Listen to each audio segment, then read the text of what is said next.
Exercise 2.2 का question number 11 करा रहा हूँ। अगले भाग में हमने 10 तक करा दिए थे। 11 वाला देखिए अब क्या है। क्वेश्चन है वाईचुंग के पिताजी उसके दादाजी से 26 वर्ष छोटे हैं।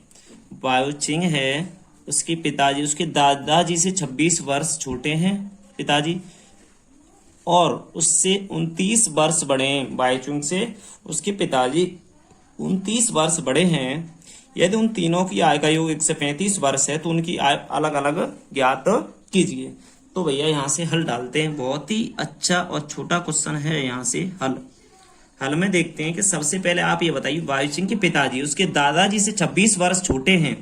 तो आप ये बताओ वाईचुंग की आयु क्या होगी। देखिए वाईचुंग के पिताजी उसके दादाजी से 26 वर्ष छोटे और उससे 29 वर्ष बड़े हैं। तो आप लिखेंगे माना वाईचुंग की आयु x वर्ष,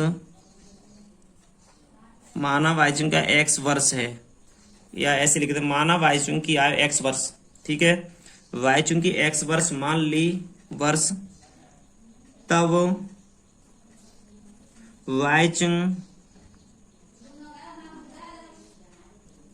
वाईचुंग के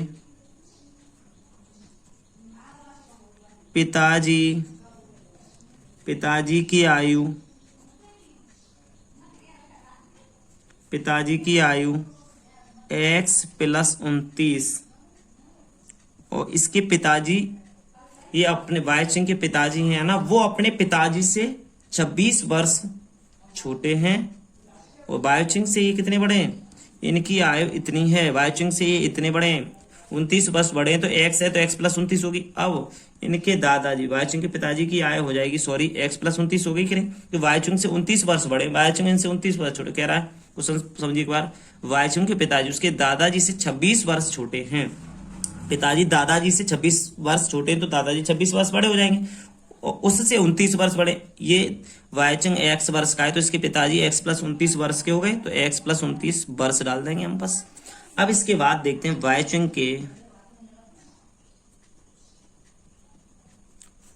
के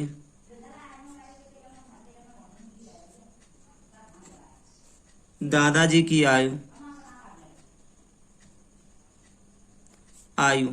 x प्लस 29 प्लस 26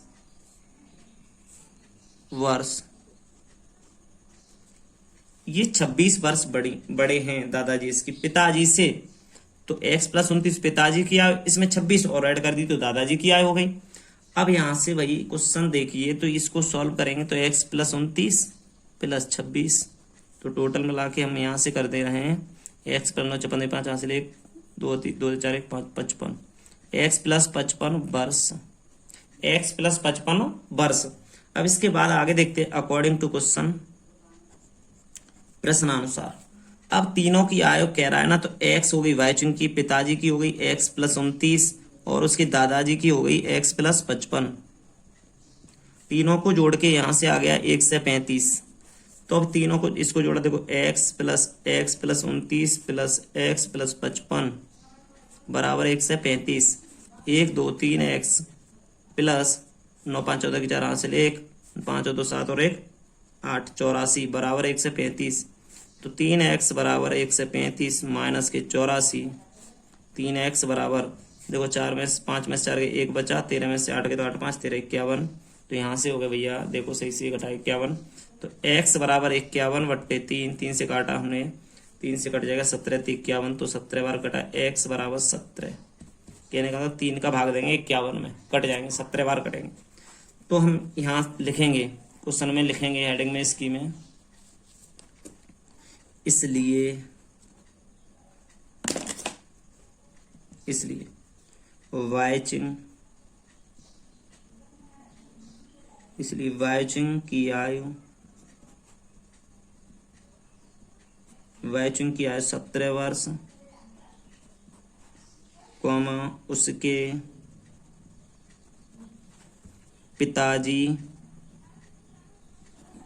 पिताजी की आयु, पिताजी की आयु बेटा ये है 17 वर्ष। और अब ये देखिए पिताजी की आयु, यहाँ से देखो पिताजी की आयु कितनी हो जाएगी, आप ही बताओ। 17, यहाँ से इसमें जुड़ जाएगा, यहाँ से देखो 17 प्लस 29, तो दोनों जोड़ के कितना हो गया, 9 10 16 की 4 से 1 2 4 56 हो रहा है, सॉरी 46। क्यों, 9 और 7 16 की 6 से 1 2 3 4 46। तो पिताजी की आयु 46 वर्ष, 46 वर्ष। और दादाजी, दादाजी, और इसके बाद दादाजी की आयु, दादाजी की आयु, सॉरी दादाजी की आयु यहाँ से हो गई बेटा आपकी, जोड़ लो इसमें। दादाजी की आयु मान लो ये 55, 17 प्लस 55, 12 की 2 से ले 6 1 7 72 वर्ष हो जाएगी दादाजी की, 72 वर्ष। दादाजी की आयु 72 वर्ष है। तो यहाँ से क्वेश्चन दोबारा देखते हैं, शुरू से क्या किया हमने। देखिए भैया यहाँ से क्वेश्चन था ये, मानो वाइचिंग की आयु तो हमने x वर्ष मान लिए। इसके बाद में वाइचिंग के पिता की आयु x प्लस 29, क्योंकि 29 वर्ष छोटा है वो अपने पिताजी से। तो वो कह रहा है कि मेरे पिताजी मुझसे 29 वर्ष बड़े हैं, तो x प्लस 29 हो गए। और उसके पिताजी से उसके दादाजी 26 वर्ष बड़े हैं, तो पिताजी x प्लस 29 है, तो प्लस 26 जोड़ देंगे, दादाजी की x प्लस 55 हो जाएगी। अब अकॉर्डिंग टू क्वेश्चन, प्रश्न के अनुसार क्या है कि तीनों का योगफल, वाइचुंग के पिताजी, वाइचुंग के दादाजी, तीनों का योगफल 135। तो x प्लस x 29 से x प्लस 55 बराबर 135, x जुड़ गया, 3x हो गया, 29 और 55 84 बराबर 135 हो गया। तो हमने 3x है, ये वाला 84 उधर ले गए, तो हमने 51 बचा, 3 का भाग दिया 17 बार, तो वाइचुंग की आ गई 17, तो 17 इसकी वाइचुंग की आ गई। तो इसके पिताजी 29 वर्ष बड़े, तो 17 प्लस 29 46 हो गया। तो हमने यहाँ 46 वर्ष, यहाँ भी देखो यहाँ पर हमने 46 वर्ष कर दिए। उसके पिताजी की है, ये वाइचुंग की है। उसके दादाजी की देखो 17 प्लस 55 तो 72, तो उसके दादाजी की यहाँ हो गई 72। तो ये आपका क्वेश्चन नंबर है आपका 11 वाला, क्वेश्चन नंबर आपका 11 है ये। क्वेश्चन नंबर 12 है, 15 वर्ष बाद रवि की आयु उसकी वर्तमान आयु से 4 गुना हो जाएगी। रवि की वर्तमान आयु ज्ञात कीजिए। क्वेश्चन कैसे है, हल देखते हैं इसका भी। क्वेश्चन कह रहा है, देखिए 15 वर्ष बाद रवि की आयु उसकी वर्तमान आयु से 4 गुना हो जाएगी। 15 वर्ष बाद रवि की आयु तो हो जाएगी, उसकी वर्तमान आयु से 4 गुना हो जाएगी। तो रवि की आयु पता अभी तो है नहीं कुछ, तो आप लिखोगे माना रवि की वर्तमान आयु, माना रवि की वर्तमान आयु x वर्ष, रवि की वर्तमान आयु हमने x वर्ष मान ली। अब इसमें देखेंगे 15 वर्ष बाद रवि की आयु x प्लस 15 वर्ष, x प्लस 15 वर्ष। अब इसके बाद 15 वर्ष बाद रवि की आयु x प्लस 15 वर्ष हो गई। 15 वर्ष बाद रवि की आयु वर्तमान आयु की 4 गुनी होगी, 4 गुनी होगी। 15 वर्ष बाद रवि की वर्तमान आयु की 4 गुनी होगी। तो देखिए ये वर्तमान आयु इसकी x थी, x प्लस 15 वर्ष बाद x प्लस 15 हो गई। अब 4 गुनी हो जाएगी, तो 4x, इसलिए 4x बराबर x प्लस 15, 4x बराबर x प्लस 15। तो अब इसको देखते हैं आगे। 4x तो है ये, माइनस x बराबर 15 हो गया, ये 3x बराबर 15 हो गया, ये x बराबर 15/3 हो गया, x बराबर 5 हो गया, x बराबर कितना हो गया, ये 5 हो गया। x बराबर, आगे देखते हैं, हम लिख सकते हैं अतः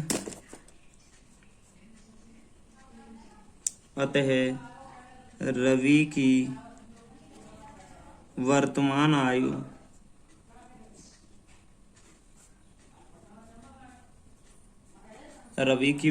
आयु 5 वर्ष है। अतः रवि की वर्तमान आयु 5 वर्ष है।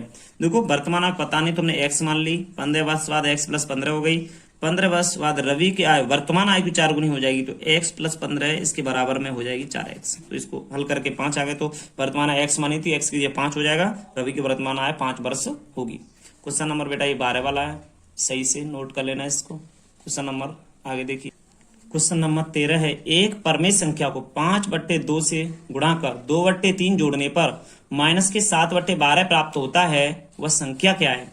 एक परमेय संख्या को 5/2 से गुणा कर, अब परमेय संख्या तो हमें पता नहीं है, तो हम x मानेंगे, x में 5/2 से गुणा कर देंगे, 2/3 जोड़ देंगे, तो बराबर में माइनस के 7/12 प्राप्त होता है। तो वह संख्या क्या है ये बतानी है। तो बेटा यहाँ से हल डालेंगे, हम हल में लिखेंगे, हल डाल के हल में क्या है वो देखते हैं। माना संख्या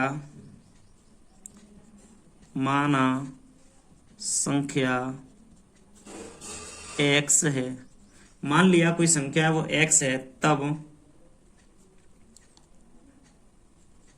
तब अकॉर्डिंग टू क्वेश्चन के अनुसार क्या होगा देखते हैं।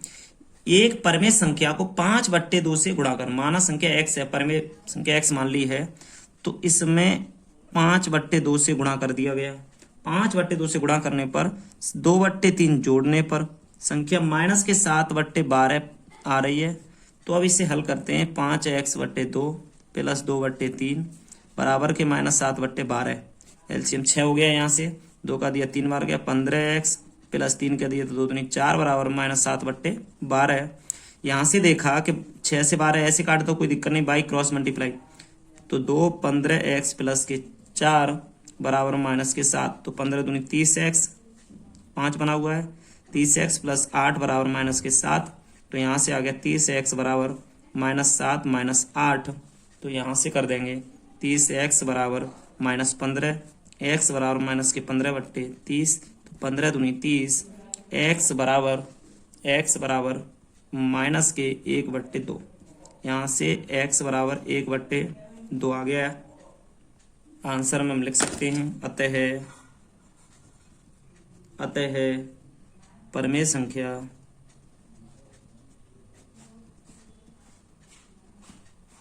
माइनस 1/2 है, 1/2 है।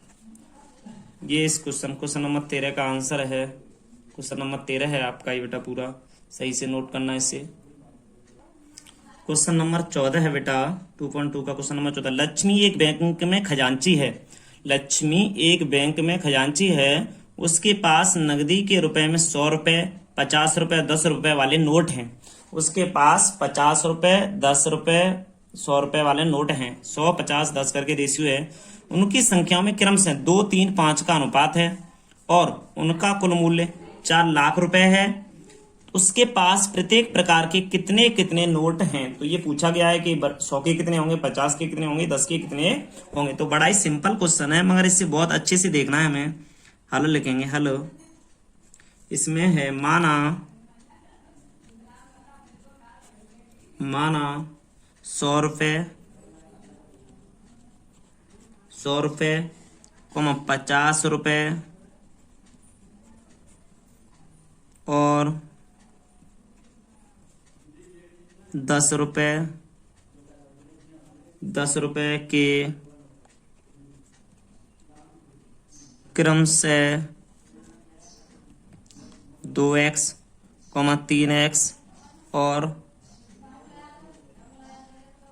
3x और 5x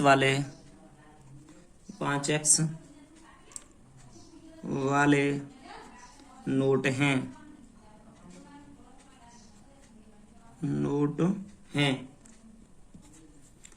इतने नोट बताए जा रहे हैं। माना 100 रुपए, 50 रुपए और 10 रुपए के क्रम से 2x, 3x और 5x वाले नोट हैं। तो हम इससे देखते हैं 100 रुपए वाले नोट कितने हैं। 100 रुपए के नोटों का मान कैसे हो जाएगा। अब 100 रुपए के 2x नोटों का मान बराबर 2x इंटू 100 रुपए। आप इसके नीचे बराबर में लिख सकते हैं 2 से x रुपए। क्वेश्चन आगे देखते हैं। 50 रुपए के 3x नोटों का मान बराबर 3x इंटू 50 रुपये। 50 रुपये इक्वल टू में कर सकते हैं 1500, सॉरी 150 x रुपये। 30 होते तो 1500 हो जाते। गुणा कर रहे हैं, कुछ नहीं कर रहे हैं। अब यहाँ से और 10 रुपये के 5x नोटों का मान बराबर 5x गुणा 10 रुपये। इसमें हो जाएगा 50x रुपये। इसके बाद देखो आगे देखते हैं। ये हमने इसकी इन्फॉर्मेशन लिख ली। इसके आगे थोड़ा और सॉल्व है अभी। अब कुल राशि, इसने कुल राशि दी है हमें। देखो कुल राशि बराबर 4 लाख, 4000000। 4 लाख है कुल राशि। 4 लाख कुल राशि है इसकी। तो अब तीनों के 4 लाख राशि में अब देखेंगे। हमने देखा था अभी कि इसीलिए कुल ये एक बार 2 से x plus 150x plus 50x बराबर में 4 लाख। 1 2 3 5, 2 4 5, सही है। अब जोड़ेंगे इसे 2 से 4 से x, 4 से x बराबर 4 लाख। x बराबर 4 1 2 3 4 5 0 अपॉन में 400। 2 0 कट गए। यहाँ से 4 से 1 बनवार कटा।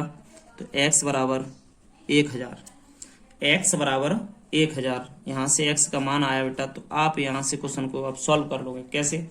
1000 यहाँ से आ गया इसका मान। आगे देखते हैं। अतः 100 रुपए के नोटों की संख्या, 100 रुपए के नोटों की संख्या बराबर 2 गुणा 100, सॉरी 1000। तो आपके आगे 2000। अब यहाँ लिखेंगे 50 रुपए के नोटों की संख्या, 50 रुपए के नोटों की संख्या 3 इंटू 3x ही तो माना था आपने। 3 इंटू 1000 तो 3000। और 10 रुपए के नोटों की संख्या बराबर 5 इंटू इक्वल टू 5000। तो ये आपका क्वेश्चन है। तो शुरू से देखते हैं क्वेश्चन को। देखो 100 रुपए के नोटों की संख्या इतनी हो गई। तो यहाँ से हम शुरू से देखते हैं इस क्वेश्चन को। क्या है यहाँ से क्वेश्चन की लैंग्वेज ये रही। यहाँ से कह रहे हैं वो लक्ष्मी एक बैंक में खजांची, उसके पास नकदी के रूप में 100 रुपए, 50 रुपए और 10 रुपए वाले नोट हैं। उनकी संख्या में क्रम से 2 3 5 का अनुपात है और उनका कुल मूल्य 4 लाख रुपए है। उसके पास प्रत्येक प्रकार के कितने कितने नोट हैं। तो हमने मान लेंगे 100 रुपए, 50 रुपए और 10 रुपए के क्रम से 2x 3 और 5x वाले नोट हैं। तो जब 10 रुपए के 2x नोटों का मान 2x इंटू 100 तो 2 से x हो गया। इसका 50 रुपए 3x वाले नोटों का 3x इंटू 50 हो जाएगा तो 150 हो जाएंगे। 10 रुपए 5x वाले नोट हो जाएंगे 50x। कुल राशि 4 लाख रुपए। तो तीनों को जोड़ के हमने यहाँ तीनों को जोड़ा, बराबर में 4 लाख रख दिया। तो x का मान हमारा 1000 आ गया। तो 100 रुपए के नोटों की संख्या 2x थी तो 2 इंटू 1000 बराबर में 2000। 50 रुपए वाले नोटों की संख्या 3x थी, 3 इंटू 1000 3000। 10 रुपए की 5x थी तो 5 इंटू 1000 5000। ये आपके कुल नोट इतने हो गए। तो आप इन रुपए को जोड़ना चाहो तो अभी यहाँ वेरीफाई हो जाएगा। यहाँ से 100 का गुणा कर दें 2000 में, 100 का गुणा 2000 में कर दें और 100 का गुणा 50 का गुणा कर, हाँ सही है, 100 का गुणा कर दें हम इसमें 2000 में कर दें हम 100 का गुणा, 3000 में 50 का और 5000 में 10 का, तो आपके जोड़ के 4 लाख रुपए होंगे। तो यहाँ से क्वेश्चन नंबर 14 हो गया आपका पूरा खत्म। आगे देखते हैं क्वेश्चन नंबर 15 है बेटा। देखो, मेरे पास 300 रुपए मूल्य के 1 रुपए, 2 रुपए और 5 रुपए वाले सिक्के हैं। देखिए, कुल 300 रुपए थे, तो 1 रुपए, 2 रुपए, 5 रुपए के कुछ सिक्के हैं उसके पास। तो वो कह रहा है 2 रुपए वाले सिक्कों की संख्या 5 रुपए वाले सिक्कों की संख्या तिगुनी है।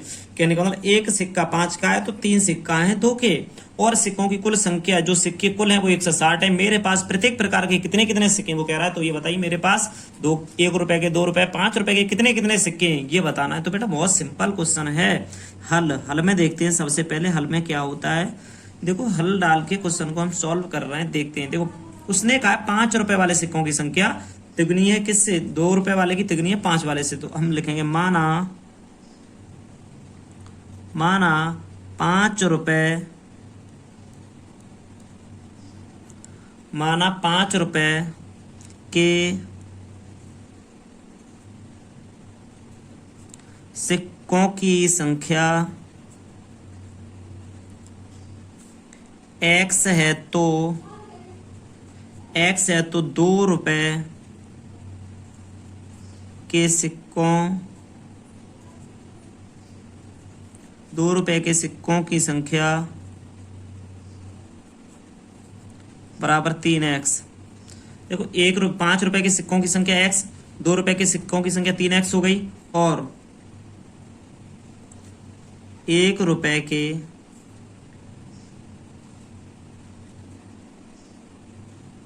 सिक्कों की संख्या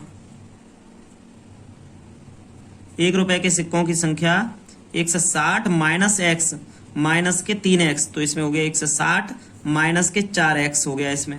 तो अब इसमें देखते हैं। अब देखो, अब इसमें 5 रुपए, देखो ये हो गया 1 रुपए के सिक्के, क्योंकि टोटल 160 है, x और 3x हम निकाल देंगे टोटल रुपए। अभी हमें पता हो कि हमारे पास मान लो 10 सिक्के हैं, उसमें से हमें पता है 2 ये रहे, 2 के और 5 का 1 है मान लो, तो 3 सिक्के इसमें से निकाल देंगे तो 7 बच गए।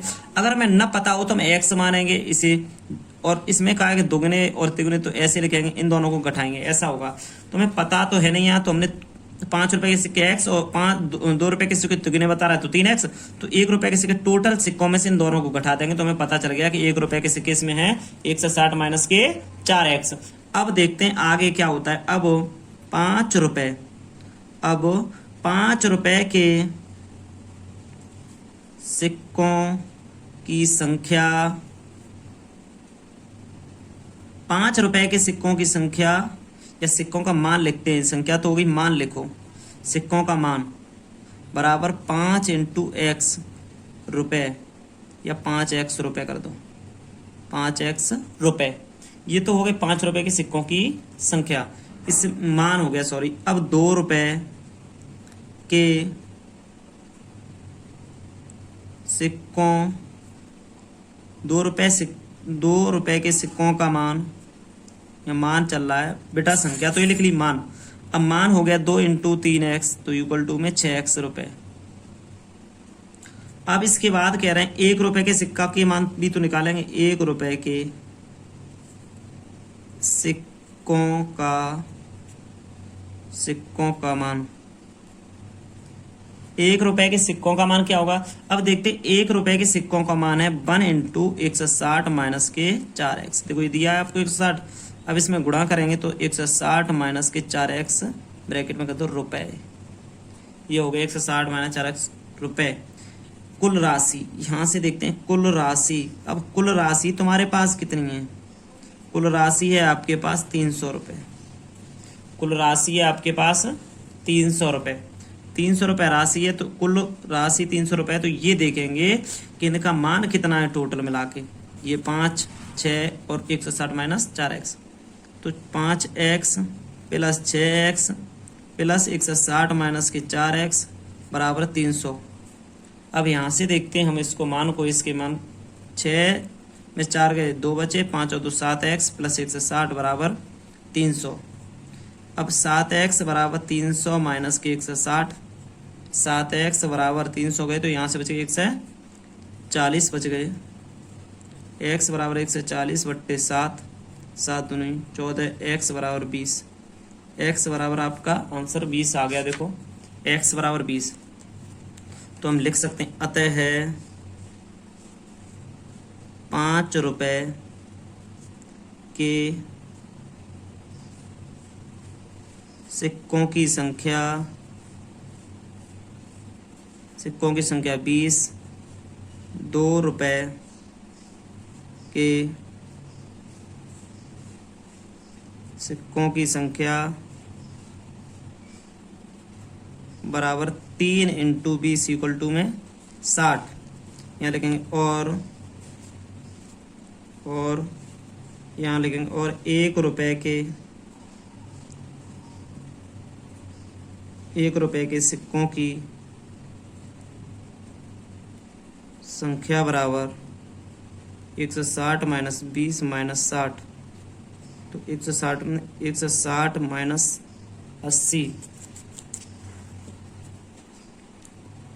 160 माइनस 80, तो दोनों मिला के हो गया यहाँ पर 80। ये आपका आंसर है। 5 रुपए के नोट सिक्कों की संख्या 20 होगी, और यहाँ से देखा हमने 2 रुपए की 60 होगी और 1 रुपए की 80 होगी।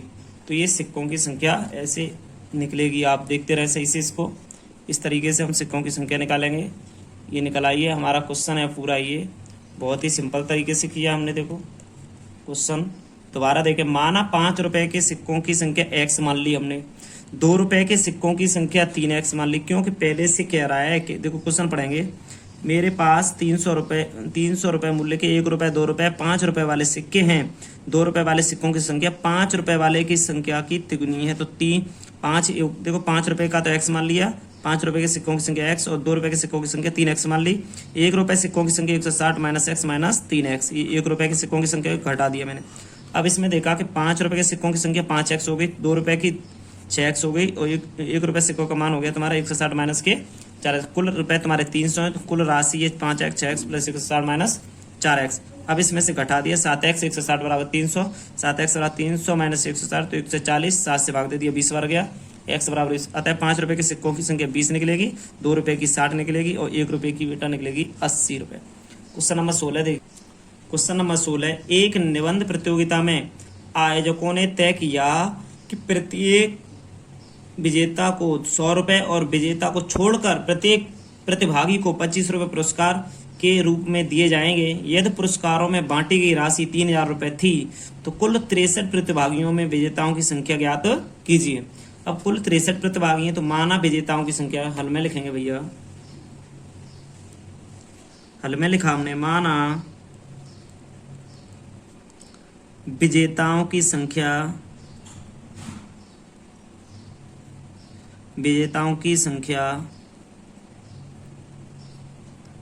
x है, तो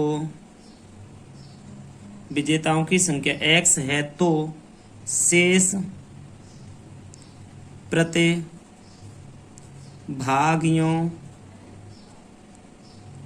शेष प्रतिभागियों की संख्या 63 माइनस x, 63 माइनस x। यहाँ लिखेंगे विजेता x प्रतिभागियों की कुल राशि, तो यहाँ कर लेंगे 100 इंटू x रुपये। समझा रहे 1 मिनट में।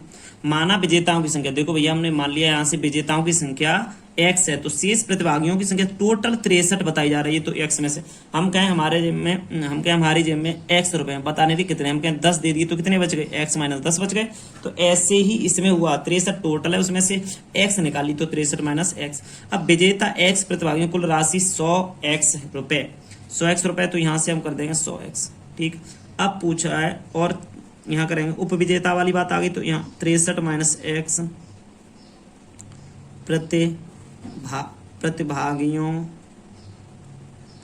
प्रतिभागियों को बांटी गई राशि प्रतिभागियों को बांटी गई राशि क्या है देखते हैं।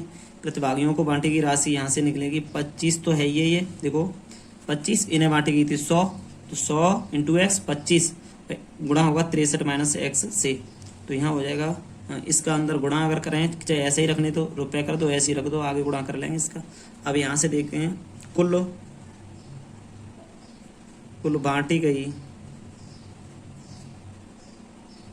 गई राशि बराबर 3000 रुपये। कुल बांटी गई राशि हमारी 3000 रुपये। तो यहाँ से देखते हैं, इसलिए 100x plus 25 plus 100x plus 25 यहाँ हो जाएगा 63 माइनस एक्स बराबर 3000।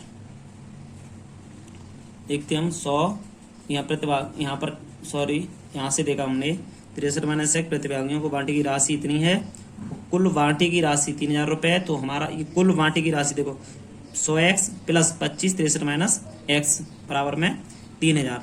तो अब यहाँ से ये देखते हैं 3000 आ गए, तो ये देखो 4 है, ये आपका यहाँ से इसमें गुणा कर देंगे तो देखते हैं कितना होता है।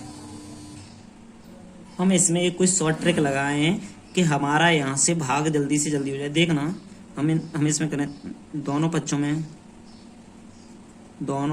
में 25 से भाग करने पर दोनों इधर भी करेंगे तो 100x प्लस 25 यहाँ करेंगे 63 माइनस एक्स अपॉन में 25 पूरी तरफ, यहाँ भी 3000 बट्टे 25। देखो यहाँ से 25 कॉमन ले लो तो 4x प्लस के 63 माइनस एक्स अपॉन में 25 बराबर में 3000 बट्टे 25। तो यहाँ से 25 से 25 से 12 बार 120 बार कट जाएंगे, 120 बार कट जाएंगे।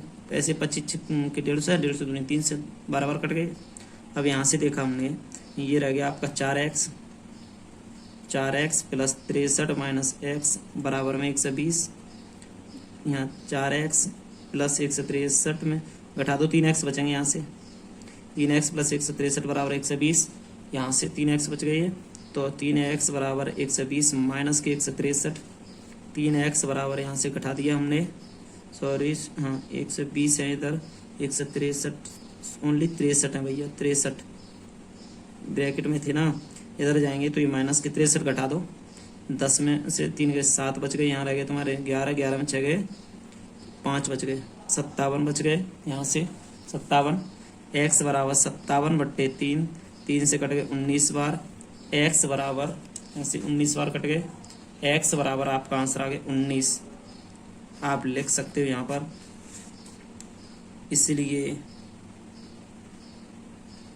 विजेताओं की संख्या 19 है, विजेताओं की संख्या 19 है। आप इस बात को लिख सकते हो, विजेताओं की संख्या 19 है।